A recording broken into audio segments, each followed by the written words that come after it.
And continuing on with Spotlight on Siouxland, on Thursday night, April the 26th, Western Iowa Tech Community College will be debuting its black box theater space, or should I say unveiling the space. Either way, it is going to be a very exciting evening of radio mystery theater. That's what they're going to christen the space with. The performance will include 3 classic radio dramas. The Hitchhiker, as it was originally written for the Mercury Players of the Air, Orson Welles' old theater troupe. That will be followed by Sorry Wrong Number, and then an episode of a grand old radio program by the name of Quiet Please. And here to talk with us more about that evening and about the future of the theater and arts at Western Iowa Tech Community College is the chair of the Humanities Department, Ralph Swain. He joins us in studio. Ralph, welcome back to the program. Great to have you here. How are you? I'm fine, and good to be back, Paul. Yes, and it's an exciting time up at WIT. We've read a little bit about it in the Sioux City Journal. It's been documented that the choir there has been performing all over the area, and theater is coming, and it's a very exciting time for those who are associated with the arts at WIT. It really is. It's a new direction for WIT, which traditionally concentrated on transfer courses to four-year institutions, but now with the performing arts in both theater and also musical arts, it's really turned in a new direction that's the students just are very excited about.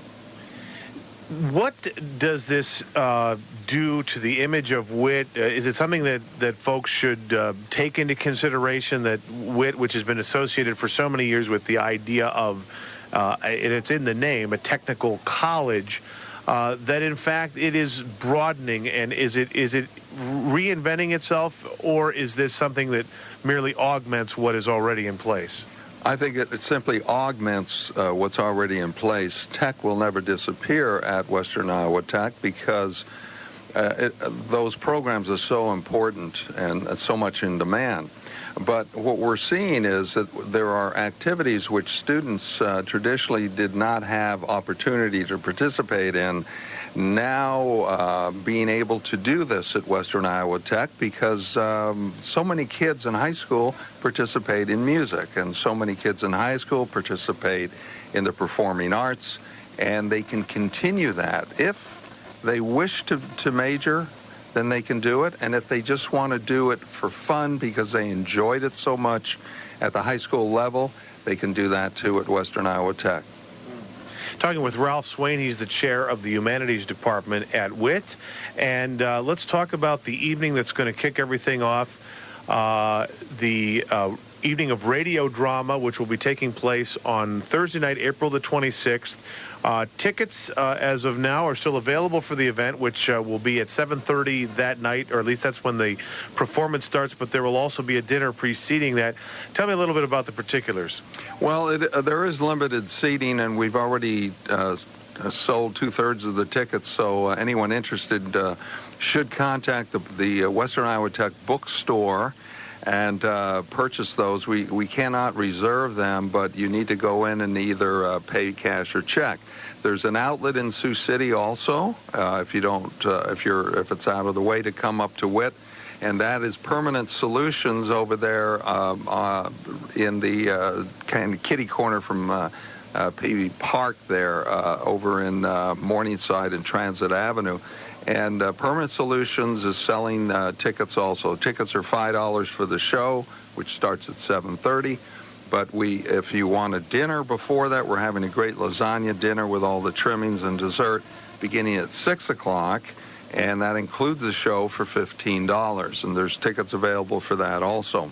The Black Box Theater was a concept which evolved in a very short period of time, 7 months ago, when I approached Dr. Dunker, the president of Western Iowa Tech, with the idea. We had the space available in a former machine shop, which is perfect for Black Box, 17-foot ceilings, 120, 220 electrical outlets throughout the ceiling, and just a beautiful big square room that we have painted. And it's going to have all kinds of flexibility, not just for theater, but for musical performances, for debates, for presenters. And our next event, which we just have decided upon, is a dance. So in May, the students, I was told they hadn't had a dance in 10 years at Western Iowa Tech, and we're going to let them use a black box so they can have the strobe lights and the video images on the walls, and it's a perfect place to have that kind of activity. So lots of ideas for the black box area. Sounds fabulous. And what are some of has there been some consideration? I know it's really in the formative stages, but what are some of the thoughts going into the idea of theater and what can be performed in that space by those students? The nice thing about the black box theater is we're not going to, certainly not in the near future, build a plenum stage proscenium stage into the facility. We want to have total flexibility. So, for example, in this location, which is very big, it's 44 by 48 feet in its measurements. They're going to be able to do theater in the round, for example, Shakespearean type of theater. You can do the traditional proscenium stage. You can do jutting stages out into the audience, total flexibility. And I think that's one of the benefits of having a black box without seating tied down and stages tied down permanently. Many other activities that can take place. We're looking at establishing a debate team and having this coming February of next year, having both the band, Northwest Iowa Band Competition, but also jazz choir competition at Western Iowa Tech, utilizing the black box area. We're also starting this fall a transfer program to University of South Dakota Theater, which means that a student can come to Western Iowa Tech, spend 2 years at Western Iowa Tech getting not only the general ed courses out of the way, but some of the preliminary theater courses out of the way. And then within the next 2 years, they can select 4 different Bachelor of Fine Arts degree areas in theater at the University of South Dakota. We're really excited about that. That's going to be in the new catalog coming out this fall. That's fabulous. Ralph Swain is our guest here on Spotlight on Siouxland, talking about the fine arts at WIT, some of the theatrical events that are coming up that will be part of the Black Box Theater space that's being launched on Thursday, April 26th. And again, we'll reiterate the information on how you can get tickets for an evening of radio drama, radio mystery theater. And for those of us who are just enamored with the old-time radio plays, there's a nostalgic aspect, and a lot of people get into just the fun of those quaint aspects of the old-time radio. But more than that, there's a power to it that transcends all forms of drama. This is a very unique art that we at WIT, quite frankly, and I say we because I've been involved in it, as folks who listen to Clear Channel know, because we aired our production of War of the Worlds here on KMNS, that this is really quite an art form, and we're trying to make an effort to revive it. Yes, and by the way, the genesis of what we're doing on the 26th of this month in the Black Box Theater comes about because of last October's War of the Worlds live on stage production at the Orpheum Theater, which, as you said, was also rebroadcast on KMNS Radio Halloween night.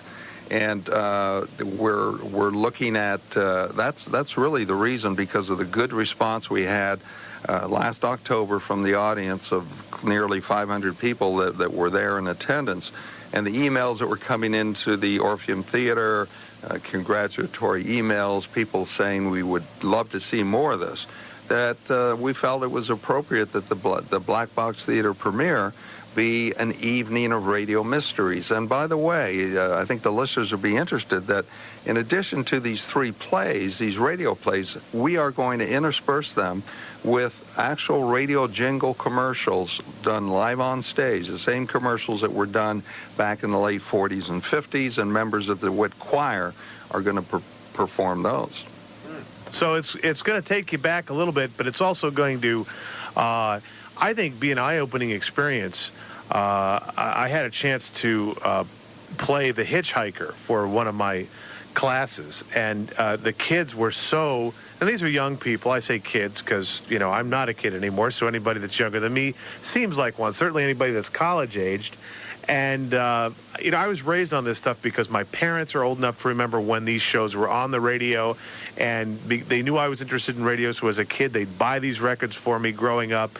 But for the younger generation, this is totally a new thing to be discovered, and it's amazing how caught up in it that they got and how much they enjoyed it. So there really is a new audience that can be exposed to this.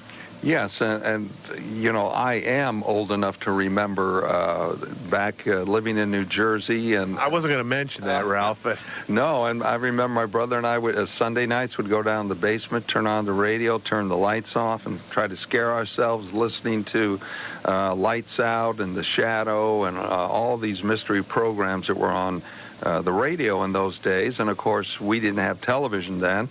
Some people did, but very few.